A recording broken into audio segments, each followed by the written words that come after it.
Welcome back, students. I am your geography teacher Vandana Joshi and you are watching SST June. Students, today we will revise the topic natural vegetation. We will study the natural vegetation which we are getting in India. So as we know, India is a land of great variety of natural vegetation which is divided into many types. So if we talk about the types of vegetation in our country, on the basis of certain common dominators such as prominent vegetation types in climatic regions, the major forest types in India has been grouped in the 6 types. As number 1 is the tropical evergreen forest, number 2 tropical dry deciduous and evergreen forest, number 3 semi-desert forest and desert vegetation which is known as the thorny forest, number 4 is the wetlands, littoral and swamp forest which is also known as the deltic forest. Number 5 is mountain vegetation or the mountainous vegetation, and number 6 is the grasses. So one by one we will revise these types of vegetation. So first of all, the tropical evergreen and semi-evergreen forest. These forests are found in the areas where more than 200 cm rainfall occurs. These areas are Western Ghats, Northeastern Hills and Andaman and Nicobar Island. The trees reach great heights up to 60 meter. These forests appear green all over the year. The trees are rosewood, mahogany, ebony, etc. The semi-evergreen forests are found in the areas where the rainfall is about 150 to 200 cm. Such forests have a mixture of evergreen and the moist deciduous forest. The trees are white cedar, haluk and the cal. If we talk about the tropical deciduous forest, these are also called monsoon forest, as basically the tropical deciduous forests are situated or covering most of the part of the country, and the country receives the monsoon rainfall. These are found in the areas which receives rainfall between 70 cm to 200 cm. They are of two types, moist and the dry deciduous. Moist deciduous forests are found in the area where 100 to 200 cm rainfall occurs.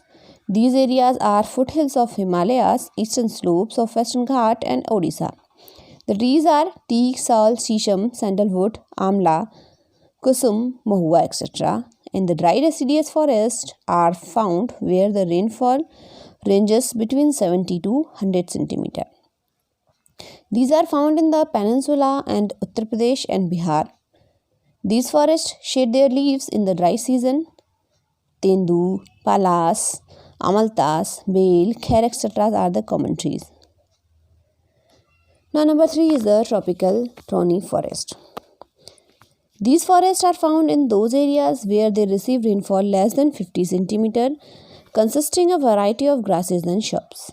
These are found in the southwest Punjab, Haryana, Rajasthan, Gujarat, Madhya Pradesh and Uttar Pradesh. Important trees are babool, ber and wild date, palm, kher and neem, etc. The mountain forest areas these forests are found. These are classified into two types, northern mountain forest and the southern mountain forest. Now the littoral and the swamp forest. India has a rich variety of wetland habitats. In India, the mangrove forest spread over 6,740 square kilometer and the littoral and swampy forest are covering basically the Sundarban Delta and nearby the areas for the swampy forest. The forest cover in India is 23.28% of the total area of the country. Both forest area and forest cover vary from state to state. Lakshadweep has 0% forest area, while in Andaman and Nicobar has 86.93%. Most of the states with less than 10% of the forest area are in the northern and the northwestern part of the country. On the basis of the percentage of the actual forest cover, the state have been grouped into 4 regions. Number 1, the region of high concentration. Number 2, the region of medium concentration. The region of low concentration. And number 4, the region of very low concentration. As we know, day by day, for the population need, the forests are going to be cut, which is also known as the deforestation. So how we can conserve the forest? Forests provide numerous direct and indirect advantages to our economy and society. Hence, conservation of forest is of vital importance to the survival and prosperity of mankind, in which for the forest conservation we will discuss in the question answers. Here now we will see the wildlife. A little about the wildlife in our country. As we know, India is a country of diversity. So wildlife is also have a great heritage in our country. It is totally diverse from place to place. It is estimated that about 4 to 5% of all known plants and animal species on the earth are found in India. Over the years, their habitats have been disturbed by the human intervention. There are certain species that are on the verge of extinction. Some of the reasons of the decline of wildlife are the industrial and the technological advancement brought about a rapid increase in the consumption of forest resources. More and more land was cleared by agriculture, human settlement, roads, mines, reservoirs, etc. Pressure on the forest resulted due to need for fodder and fuel wood and removal of small timbers by local people. Grazing by domestic cattle caused a twofold adverse effect on the wildlife and its habitat. Hunting was taken up as a sport by the elites. Hundreds of wild animals were killed in a single hunt. Incidents of forest fire are also caused behind it. So how we can conserve the forest? In short, the protection of wildlife has a long tradition in India. In 1972, a comprehensive Wildlife Act was enacted which provides the main legal framework for conservation of wildlife in India. It was amended in 1991 and made provision for protection of specified plant species and conservation of endangered species of wild animal. So in our country right now there are 92 national parks and 492 wildlife sanctuary to protect these natural vegetation and wildlife. Now here a list I am providing you for the biosphere reserve, which is already in your book as well, and few are recognized by UNESCO or World Network of Biosphere Reserve. So students, it was a short intro or revision of the natural vegetation. Now we will discuss few important question answers from this chapter. The first question which can be on that chapter, that could be the measures which are fit for the protection of wildlife. So in that we can include many measures to protect the wildlife, as ban on hunting should be strictly imposed. Poachers and herdsmen should not be allowed to enter the forest. More national parks and wildlife sanctuaries should be established.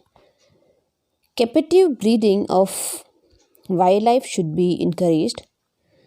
Seminars, workshops, exhibitions, etc. should be organized to highlight the importance of the protection of wildlife to the public.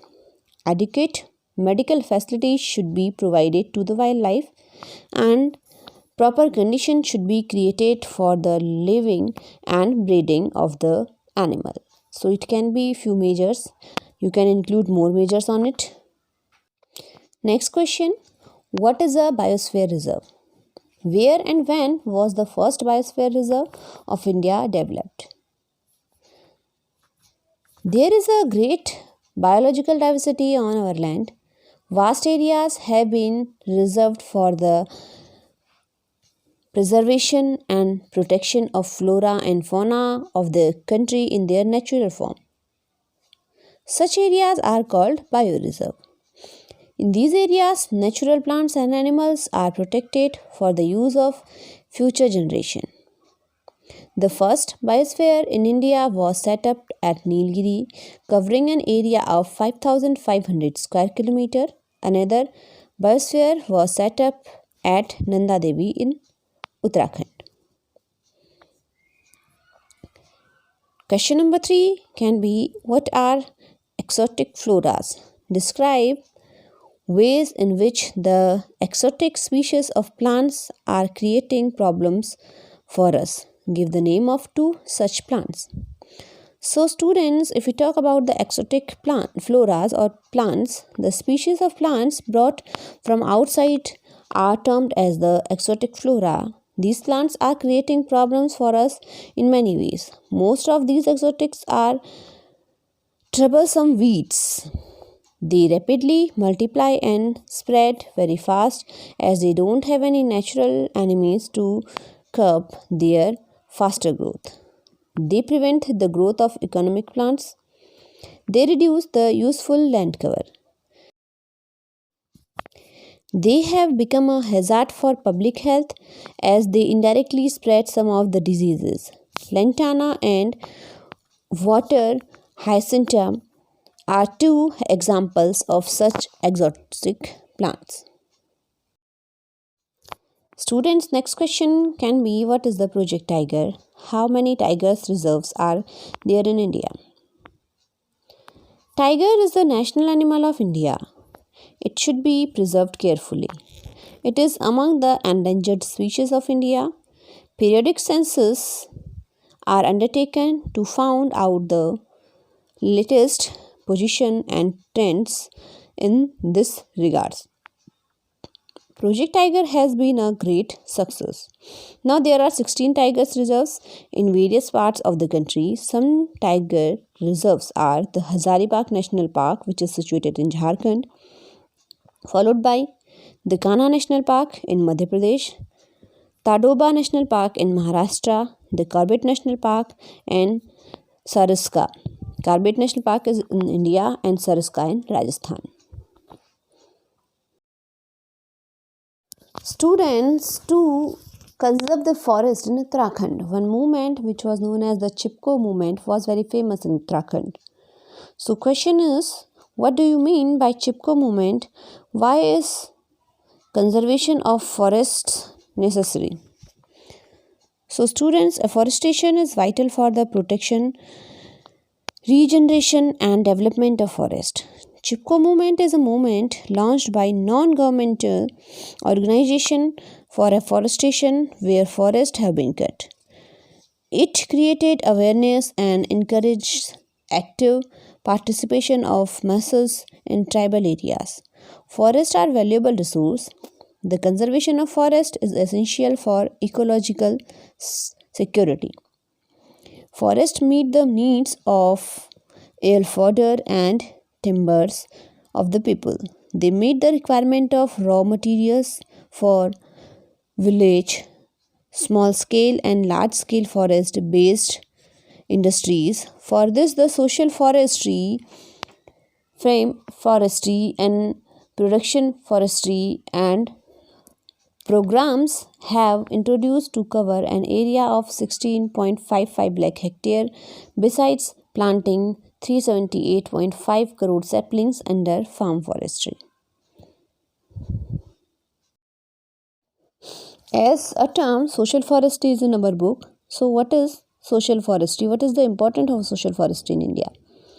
The term social forestry was used for the first time by the National Commission on Agriculture in 1976 to donate tree raising programs to supply firewood, small timbers and minor forest produce to rural population. Ambitious social forestry programs have been launched by several state governments. The forest departments in most states have set up separate social forestry wings. Social forestry programs have mainly three components: farm forestry, encouraging farmers to plant trees on their own farms; woodlots planted by the forestry department for the needs of the community, especially along roadside, canal banks and other such public lands; and community woodlots planted by the community themselves on community land to be shared equally by them. The social forestry project, however, failed as it did not involve poor women who ought to be main beneficiaries. The project became male-oriented, turned farmers into cash-generating exercise. The wood production from social forestry program is ending up in urban and industrial areas instead of meeting the needs of the poor in the rural areas, and reducing rural employment. Land under food crops has declined and absentee landlordism has increased. Students, we have discussed about the National Forest Policy. So what are the aims of the National Forest Policy? The new National Forest Policy was adopted in 1988 to stop further decreases in the forest cover. The aims are: the policy aimed at bringing 33% of India's land mass under forest cover. The world coverage was 27% and India's own coverage at the time was 19% only. The policy further stated that the efforts would be made to maintain environmental stability and to restore forest where ecological balance was disturbed. The other objectives was the conserve the natural heritage of the country, its biological diversity and genetic pools. Another aim of this policy was further aimed to check soil erosion, extension of the desert lands and reduction of floods and the droughts. Other objectives of the policy were to increase the forest cover through social forestry and afforestation on demanded and unproductive land, increase in productivity of forest to make timber and fodder available for tribal population. And it emphasized the certain of a massive people's movement to encourage planting of trees and stop falling of the trees. Students, now here are few maps through which you can check out a few national parks and the reservoirs. Even here you will see some sanctuaries and a few vegetations in our country. So different maps are there which should be very helpful to you in exams, as well as you can note down these maps in your notebook.